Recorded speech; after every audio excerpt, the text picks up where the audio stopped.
karena Dieng itu adalah tempat lahir nenek moyang saya, eyang saya, dan terakhir bapak saya, kok rasanya saya harus kembali gitu. Saya punya tanggung jawab buat kembali. Saya sangat bermimpi dengan lestarinya Dieng, dengan saya sering sampai dalam tidur loh Mas, saya seakan-akan itu hidup di masa lalu gitu loh. Dan kadang sampai saya tanyakan ke orang-orang yang sepuh itu, apa benar di sini itu dulu ada danau ini. Oh benar Mas gitu loh. Karena saya sangat bangga dengan orang Dieng, sampai ketika saya belajar pemanaannya, Kayangan itu mungkin Dieng dulu itu sangat indah sekali. Lebih indah dari ini. Selama ini orang berpikir Dieng itu hanya tempat wisata satu malam. Datang ke Dieng, lihat candi, lihat sunrise, selesai gitu. Padahal Dieng itu sebuah tempat yang banyak banget cerita di balik candi itu, cerita di balik alam indah itu. Kita bisa lihat Owa Jawa gitu. Jadi di Dieng itu masih dekat sama ada hutan lindung yang di sana kita bisa lihat Owa Jawa gitu. Tetap bertahan dan berdampingan sama masyarakat itu sejarahnya gimana sih? Itu experience yang jarang orang akses, padahal itu masih satu wilayah Dieng gitu. Saya pikir ini masuk segmen tertentu kayak live in lah kami sebutnya. Tapi kami betul-betul farmhouse, rumah di pertanian. Saat bangun ada petani yang sedang melakukan aktivitas di ladang. Saya merasa dengan nutrisi tanah yang baik bisa banyak tumbuh tanaman, kesegaran udara misalkan, air yang melimpah, makanan cukup, apa-apa yang menurut saya sendiri sebagai manusia bisa terpenuhi dari area sekitar. Kalau mereka pengen merumput, ya kami ajak mereka merumput. Sebenarnya kan saat masuk ke desa, wisatanya itu nggak cuma melulu ada candi, tapi ada pawon gitu. Pawon kan sebenarnya dapur ya, dapur. Kalau dalam kebudayaan Jawa, dapur itu wajahnya gitu, ruang tamunya seorang keluarga Jawa, dekat perapian, dekat dengan gudang kentang, sebuah tempat di mana kita bisa rasain budaya yang akhirnya terbentuk. Pariwisata berkelanjutan tentu ini akan menjadi menarik, bahwa Dieng ini mempunyai peninggalan peradaban, adab budaya yang luar biasa.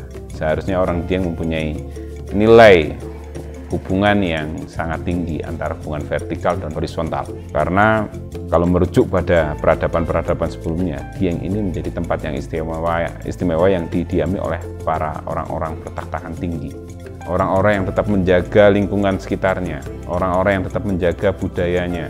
Orang Dieng harus berani mengenalkan atribut, sifat, atau perilakunya orang Dieng. Di sini yang kami kembangkan dengan konsep country-based tourism, di mana orang tidak hanya melihat objek saja. Kami ajak mereka untuk melihat orang Dieng melakukan seni tradisi. Banyak sekali saudara-saudara kita di tempat daerah pariwisata malahan lupa bahwa yang diangkat itu seharusnya ya mereka sendiri gitu. Kebudayaan orang tua mereka tentang dapur, tentang menanam, tentang mendidik. Apa sih yang mahal di pariwisata? Akomodasinya, maksudnya masuk ke tempat wisata, transportasinya, parameternya dua itu. Nah, kita tuh berusaha untuk ngomong bahwa wisatawan datang ke sebuah daerah kan mereka pengen lihat sesuatu yang baru, dan lihat sesuatu yang baru kan tidak pasti tempat wisata kan. Jalan-jalan bercerita tentang desa, rumah warga desa yang beda sama rumah mereka di Jakarta aja, sebenarnya itu hal yang menarik gitu. Atau bagaimana masyarakat desa berinteraksi di pasar, itu bisa jadi sebuah experience yang menarik gitu. Dan keseruan ini memang harus harus diketularkan gitu. Makanya saat ngomongin kayak gitu kan sebenarnya ngomongin biaya sebenarnya nggak ada gitu. Biayanya adalah gimana kamu mengapresiasi kami atau si guide gitu. Saat kita bicara soal pariwisata yang baik sama lingkungan, akan ada titik di mana secara ekonomi juga baik, dan ya kita harus cari keseimbangan di mana ngangkat kearifan lokal dan alam di sesuatu yang menarik bagi wisatawan, dan akhirnya kita bangga, dan akhirnya secara ekonomi juga baik, dan akhirnya kita jadi punya identitas. Dieng Travel itu sebenarnya ngelanjutin cita-cita dari Tani Jiwo, di mana berusaha untuk membantu akomodasi-akomodasi guide-guide yang ada, yuk berkembang bareng yuk gitu. Jadi semacam OTA lokal untuk nanti akhirnya aku bantu jual mereka. Ya aku nggak nambah restoran atau nambah penginapan lagi, tapi aku berusaha untuk membantu saudara-saudara untuk ya laku nih homestay-nya yang di kampung-kampung juga bisa laku nih, guide-guide juga mulai bisa bahasa Inggris. Kalau akhirnya punya untung, akhirnya untungnya bisa buat pengadaan tong sampah gitu. Ya gitu-gitulah.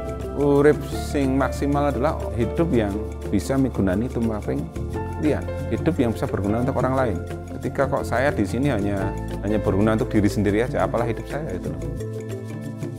Kalau pribadi saya ya seperti namanya sih, Di dan Yang itu. Saya yakin kenapa mereka menyebutnya ini karena tahu kondisi yang sebenarnya, seperti Di itu tempat tinggi misalkan, Yang itu kayangan, jadi surga kami sebutnya. Wow, that is heaven. Inilah surga yang sebenarnya sih saya pikir.